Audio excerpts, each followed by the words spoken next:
Technically, prehistory is the period of human history before the invention of writing and keeping of written records. This is a very long period, 10 million years according to current theories. The first full writing systems appeared in several regions independently. The first among them was in Mesopotamia around 3400 BCE. Everything before that may be considered prehistory.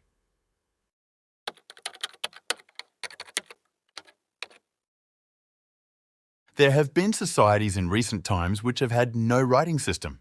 However, we don't call their art prehistoric as it is recent. We generally use the term ethnographic arts for arts developed by such societies. Moreover, the implication that societies with oral traditions are less cultured than those with writing is not true. The term prehistoric art is used to refer to art from the distant past. Prehistorians have used the activity of tool-making as the defining feature for measuring time. The Stone Age, which lasted from around 3.3 million years ago to around 2000 BCE, is generally taken as the time period for prehistoric art.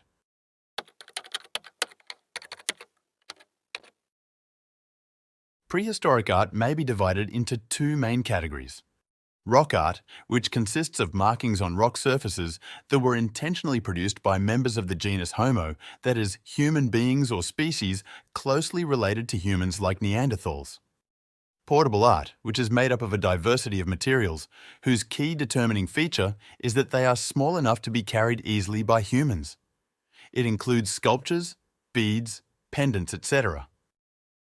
Prehistoric art may also be categorized by the period in which it was produced. Paleolithic art. Art produced in the Old Stone Age, from 3.3 million years ago to 10,000 BCE. This is approximately from first known use of stone tools to the end of Ice Age. Mesolithic art. Art produced in the Middle Stone Age, from 10,000 BCE to 8,000 BCE. This is approximately from the end of Ice Age to the advent of farming communities. Neolithic art. Art produced in the New Stone Age, from 8000 BCE to 2000 BCE. This is approximately from the advent of agriculture to the start of the Bronze Age.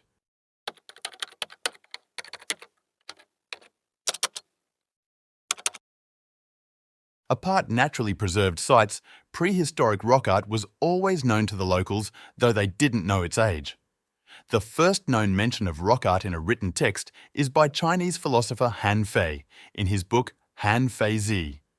It was written in 3rd century BCE, about 2,300 years ago. Numerous other references to rock art may be found in literature from around the world. By mid-19th century CE, as archaeology became established, the great antiquity of humankind and prehistory became accepted.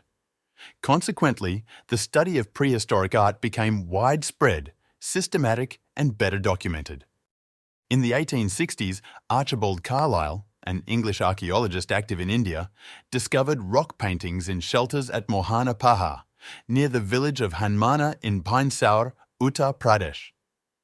While numerous other discoveries of prehistoric sites had been made before this, Carlyle was remarkable because he was the first to recognize that some of the paintings discovered must be prehistoric.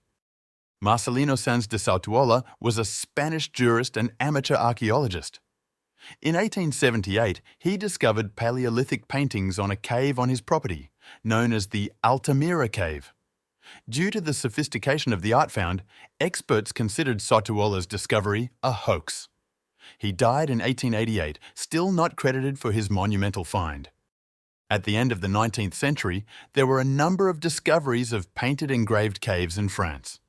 These include La Mouth, 1895, Père Non-Père, 1896, Les Combarelles, 1901, and Font de Gaume, 1901.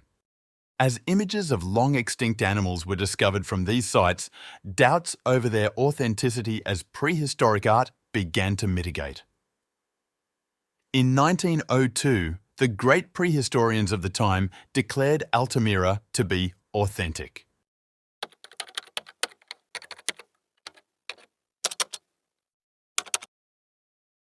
The first Paleolithic sculpture of a female was discovered at Laugerie Basse, located in Dordogne, France.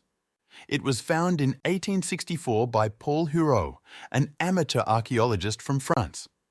He named it Venus impudique, that is, immodest Venus, because, unlike in classical depictions of Venus, the depicted female made no attempts to hide her sexuality.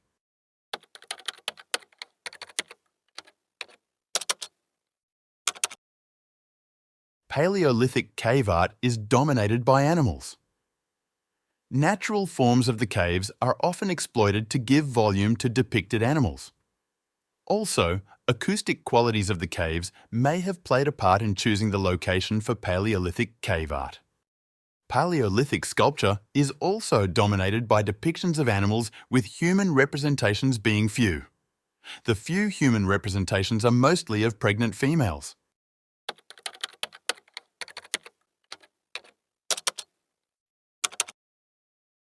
Like the Paleolithic era, rock paintings dominate the surviving examples of Mesolithic art. Due to warmer climates, art moved from caves to vertical cliffs or walls of natural rock. Humans, not animals, dominate Mesolithic rock art. The depicted humans may be seen hunting, dancing, running, playing games, etc.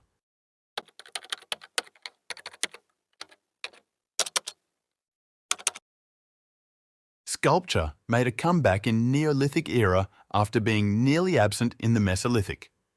It was no longer restricted to carving and was now also fashioned out of clay and baked. Like the Mesolithic, Neolithic painting depicted more humans than animals. These humans became more identifiable, unlike their Mesolithic predecessors.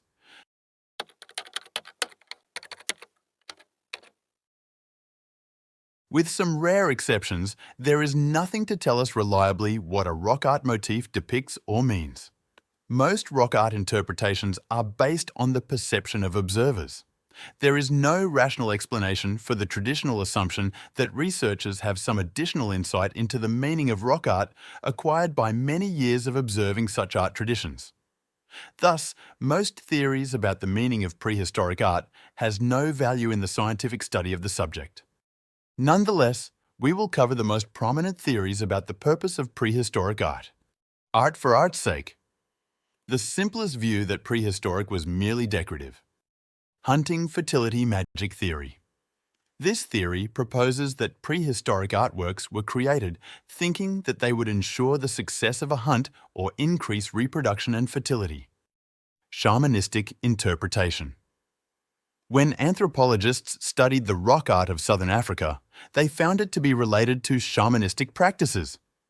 They thus proposed that prehistoric art was similarly created to contact a parallel spiritual universe. Dialogue between the artist and the cave.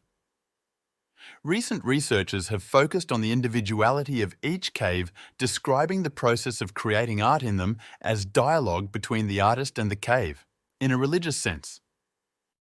A combination of various theories. There is a tendency of scholars to apply a one-for-all interpretation for prehistoric art.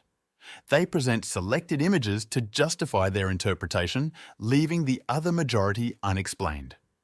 Recent scholars thus believe that the purpose of prehistoric art was varied.